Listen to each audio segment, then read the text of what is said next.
deixando o Marc Marquez chegar. Depois, não vai adiantar reclamar. Esse é o assunto de hoje, aqui no Grande Prêmio.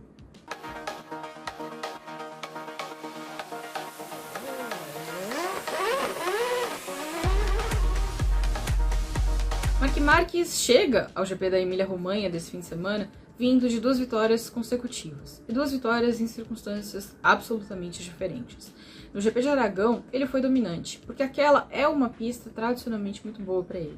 É uma pista com maior rede de curvas para a esquerda, uma pista de horária, uma pista onde ele sempre foi muito competitivo. Ele dominou o fim de semana e venceu a corrida com tranquilidade.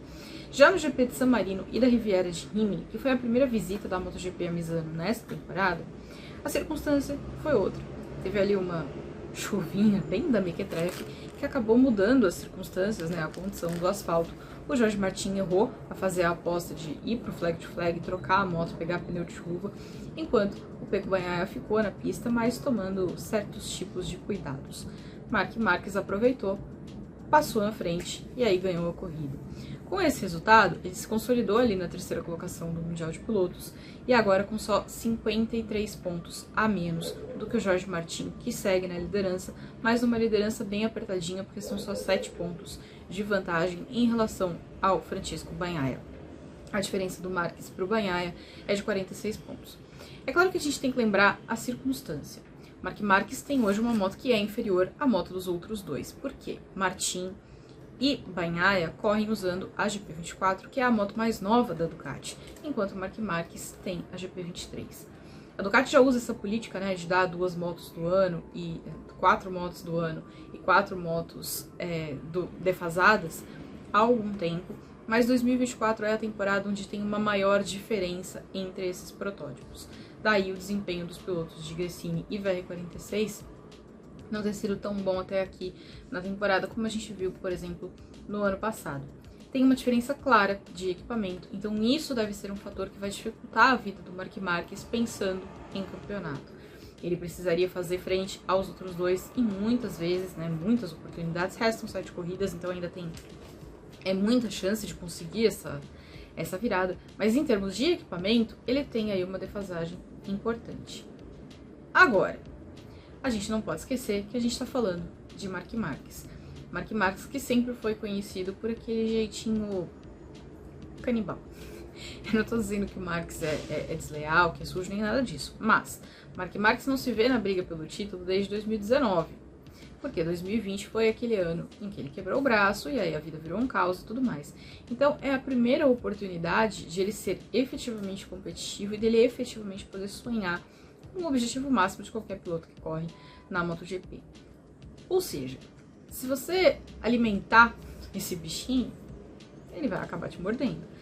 E de novo, eu não tô dizendo que ele vai jogar sujo com ninguém, que ele vai derrubar ninguém, eu não tô dizendo isso. Eu tô dizendo que Marc Marquez é um cara competitivo. Marc Marquez é um cara que não costuma deixar oportunidades passarem. Se ele tiver uma chance, se permitirem que ele chegue ali com mais vida, aí vai ser difícil parar o cara. Essa é uma realidade da MotoGP, essa é uma realidade da carreira do Marc Marquez. Significa que ele vai como favorito para o GP de San Marino, para o GP da Emília-Romanha desse fim de semana?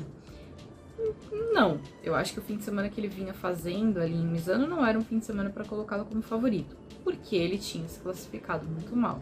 Se ele conseguir uma classificação melhor, daí as condições vão lhe ser favoráveis. Mas Francisco Bagnaia estava muito forte no fim de semana. Ele não fez uma boa largada na corrida sprint, depois na outra corrida ele até conseguiu, na corrida maior ele até conseguiu acertar um pouco as circunstâncias, mas ainda assim não era não tinha um domínio tão grande assim de nenhum piloto. Era uma coisa que estava mais aberta entre um confronto de Martin e Bagnaia. Então dessa vez a gente vai ter uma circunstância também diferente, porque a MotoGP está tendo uma overdose de Misano. Ela fez o fim de semana do GP de San Marino, depois fez um dia de testes em Misano também, e aí mais uma corrida agora nesse fim de semana, porque é a corrida que está substituindo o Cazaquistão, que teoricamente entraria no calendário nesse ano, acabou cancelado, e aí para não ficar sem a corrida, ou para não ficar com uma temporada com uma corrida a menos, a MotoGP encaixou uma segunda corrida em Misano. O teste pode ter ajudado alguém a achar mais alguma coisa, mais tempo de pista, é mais uma oportunidade ali, desenvolver, de melhorar o equipamento e, quem sabe, conseguir uma mudança de desempenho. Então vamos ver se alguma equipe conseguiu alguma coisa para vir mais forte para esse fim de semana. Mas de qualquer forma, o Martin precisa reagir, porque o que ele fez na primeira passagem por Misano, é claro que é compreensível, né? Era uma circunstância difícil, ele teve que tomar uma decisão. Eu acho que ele errou porque ele deveria ter marcado o Pecco. Ele tinha que fazer o que o Pecco fizesse. E ele não fez, ele falhou nisso. Não só pro Pecco ser o rival dele no campeonato, mas porque o Pecco era o cara da casa. Se vocês viram as explicações, né, que tanto o Pecco quanto o Bastianini deram depois da corrida sobre o porquê eles não partiram pro flag to flag, os dois falaram sobre o cheiro. Porque não tinha cheiro de que era uma chuva forte. Porque Misano tem um cheiro característico quando chove. Então, como não tinha isso, eles sabiam que não era hora de parar. Ou seja, os caras da casa sabiam o que fazer. E o Martin falhou em seguir uma aposta diferente da deles. Então o Martin tá precisando reagir.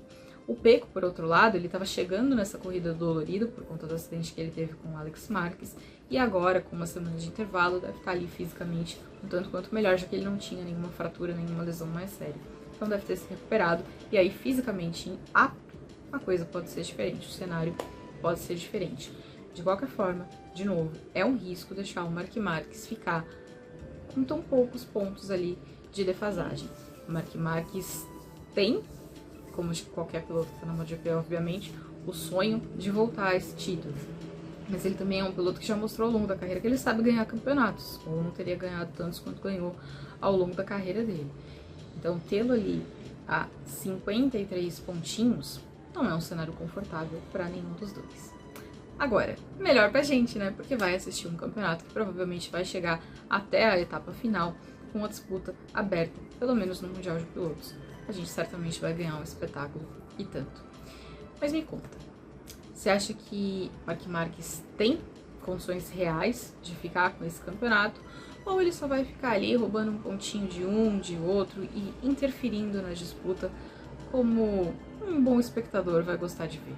Me conta e a gente se vê depois. Valeu!